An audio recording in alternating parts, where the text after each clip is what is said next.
Hello student, आप लोग कैसे हैं? आई थिंक आप लोग अच्छे होंगे, आपकी पढ़ाइयाँ अच्छी चल रही होंगी। जैसा कि इस समय जो मेरी वीडियोस बन रहे हैं वो न्यूट्रिशन पे बन रहे हैं और आज आपको हम पोषण के बारे में बताएंगे। देखिए, ये सभी बच्चों को पता ही है कि जो पोषक तत्व होते हैं वो 6 प्रकार के होते हैं। और ये पोषण क्या होता है? अगर देखा जाए तो पोषण जस्ट लाइक एक प्रकार की क्रिया है, प्रोसेस है। क्योंकि हम लोग जो भी कुछ खाते हैं तो ऐसा नहीं होता है कि वो हमारे पेट में गया, हमने मुंह से लिया, पेट में गया और डाइजेस्ट हुआ और हमें उससे एनर्जी मिल गई, ऐसा नहीं होता है।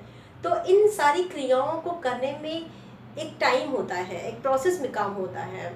तो जो ये प्रोसेस होता है, इसी से जो चीज़ें हमको मिलती हैं, एनर्जी मिलती है, तो उसी को हम क्या बोलते हैं? पोषण बोलते हैं। और पोषक तत्व क्या होता है? जैसे मैंने आपको बताया था कि आपका प्रोटीन है, कार्बोहाइड्रेट है, आपका वसा है, जल है, खनिज लवण है, ये सब आपके पोषक तत्व होते हैं। और इससे जो हमको एनर्जी मिलती है वो सब क्या कहलाती है? पोषण कहलाती है।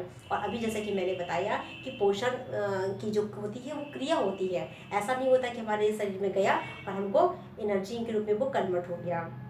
और ये भी चीज़ मैंने आपको पिछली क्लास में बताया था कि जो भी ये 5 तत्व होते हैं, पांचों पोषक तत्व होते हैं, हम अपनी बॉडी में लेते हैं तो वो कई चीज़ों में टूटते हैं। और जैसे प्रोटीन है तो वो अलग में अमीनो एसिड में चेंज होता है, आपका वसा है तो ग्लिसरॉल और फैटी एसिड में चेंज होता है, तो इस और ये कार्बोहाइड्रेट है ये ग्लूकोज में चेंज होता है। तो ये जो सबसे छोटी इकाई होती हैं उससे भी ये टूटता है। उसके बाद फिर ये पाचन क्रिया में भाग लेकर के फिर उसके बाद एनर्जी हमको इससे मिलती है। जैसे आपने देखा होगा कि जब हम कोई चीज़ हम लोग मिक्सी में पीसते हैं तो क्या करते हैं? पहले ईमानदार से हम इसको कूटने का काम करते हैं, छोटे छोटे टुकड़ों में हम उसको क्या करते हैं?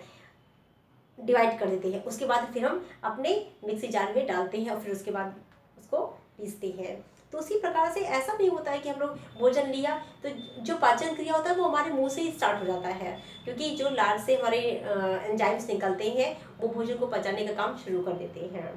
वो एक तरह से जिसको तरल फॉर्म में, लिक्विड फॉर्म में वो चेंज करना शुरू कर देते हैं। तो आज आपको हम बताएंगे पोषण। तो अभी मैंने आपको बता ही दिया है कि पोषण किसे कहते हैं।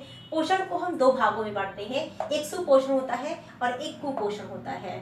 जैसा कि आपको मैंने बताया ही था कि जो पोषण होता है, सुपोषण होता है, तो उसमें आपके जिसको हम बोलते हैं बैलेंस डाइट, संतुलित आहार। तो संतुलित ये जो आपका सुपोषण होगा उसमें आपके 6 पोषक तत्व मौजूद होंगे। हमारी लिंग के अनुसार होगा, हमारे अनुपात के हिसाब से होगा, हमारे व्यवसाय के हिसाब से होगा, हमारे एटमॉस्फेयर के हिसाब से होगा। इन सारी चीज़ों को ध्यान में रखते हुए हमारा डाइट प्लान किया जाएगा, तभी वो सुपोषण की श्रेणी में आएगा। तो ये जो सुपोषण होता है इसको भी हम 2 भागों में बांटते हैं। एक संतुलित आहार जो कि मैंने आपको बता ही दिया है, और दूसरा क्या है? शरीर द्वारा उचित अवशोषण। देखिए, सुपोषण 2 कंडीशन में होगा। एक तो ये होता है जैसा कि मैंने अभी आपको बताया कि जैसे मान लीजिए कि आपके जो 6 पोषक तत्व हैं वो जितनी आपकी ज़रूरत है उतनी मात्रा में हो, लिंग के अनुपात में हो, मौसम के हिसाब से हो, व्यवसाय के हिसाब से हो, और हमारी जो भी आवश्यकता हो उसके अनुकूल होना चाहिए, तब ये क्या कहलाएगा? संतुलित आहार कहलाएगा। और ये देखना होगा कि जैसे मान लीजिए व्यवसाय की अगर कहा जाए तो मान लीजिए कि कोई फिजिकली वर्क कर रहा है तो उसमें हम कार्बोहाइड्रेट की मात्रा ज़्यादा करेंगे। अगर कोई मेंटली वर्क कर रहा है तो हम उसमें विटामिन और मिनरल्स में उसमें भाग ज़्यादा करेंगे, इसमें क्वांटिटी ज़्यादा करेंगे। और फिर दूसरा क्या, उसको हम दूसरे भागों में क्या बांटेंगे? शरीर द्वारा उचित अवशोषण। देखिए, उत्तम पोषण तभी उसकी श्रेणी में आता है जब हमारी बॉडी में क्या हो? एब्सॉर्ब हो। यहाँ पे सिर्फ इतना मैटर नहीं करता है कि मैंने पूरी थाली सजा करके पूरा बैलेंस डाइट ले लिया और हमने उसको ग्रहण कर लिया, यहीं पे सुपोषण नहीं होगा। हमारी बॉडी में जा करके उसका अवशोषण भी होना चाहिए, डाइजेस्ट भी होना चाहिए। तभी जब तक डाइजेस्ट नहीं होगा, वो सारी क्रिया नहीं होगी, तब तक वो अपने उसमें ग्लूकोज में, फैटी में, ये सब चीज़ों में वो चेंज नहीं होगा। और चेंज नहीं होगा तब तक उसका कोई विशेष मतलब ही नहीं होगा। अब बारी आती है कुपोषण को। तो कुपोषण को भी हम 2 भागों में बांटते हैं, कहीं के किसी किसी किताब में 3 भागों में भी लिखा हुआ है। तो यहाँ पे क्या है? अति पोषण और अल्प पोषण। अति पोषण का मतलब क्या होता है? जैसे जब आप कोई चीज़ ज़्यादा खा लेते हैं, जो भी हमारी ज़रूरत है उससे हम ज़्यादा खा लेते हैं, यानी कि अति हो जाती है, उसकी मात्रा ज़्यादा हो जाती है। तो जैसे अब मान लीजिए कि आपने देखा होगा कि जब हम कार्बोहाइड्रेट की मात्रा ज़्यादा ले लेते हैं या हम फैट की मात्रा ज़्यादा ले लेते हैं, तो इससे क्या होता है, हमारी बॉडी में फैट जमना शुरू हो जाते हैं, हमारी मांसपेशियों में, हमारे ऊतकों में, ये मांसपेशियों में, ऊतकों में क्या होने लगता है, ये जमना शुरू हो जाता है और मोटापा आ जाता है। और अतिपोषण में क्या होगा, अतिभार, और ऑब्वियसली ऐसी बात है कि अगर हमारा मोटापा हुआ तो हमारा वेट भी हो जाएगा।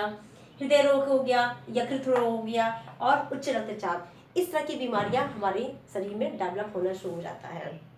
देखिए, सही तरीका ये होता है कि हमारी बॉडी के लिए, हमारी लिंग के अनुपात में, हमारी एज के अनुसार में जितनी हमारी डाइट हो हमें उतना ही लेना चाहिए। अगर हम ज़रूरत से ज़्यादा खाते हैं तो भी हमारे लिए हार्मफुल है, अगर हम ज़रूरत से कम खाते हैं तो भी हमारे लिए नुकसानदायक है। अब बात आती है अल्पपोषण की। जैसे आपको मैंने इसके पहले मैंने वीडियोस बनाया था, उसमें बताया था कि डिफरेंट प्रकार के जो विटामिन होते हैं, मिनरल्स होते हैं, उनकी कमी से भी कई बीमारियां होती हैं। तो अल्पपोषण में जितनी भी बीमारियां हो रही हैं, इट मीन्स कि किसी मिनरल की वजह से, विटामिन की वजह से, प्रोटीन की वजह से, कार्बोहाइड्रेट की वजह से ही, कमी की वजह से ही वो बीमारियां हो रही हैं। जैसे स्कर्वी, आपको पता है विटामिन सी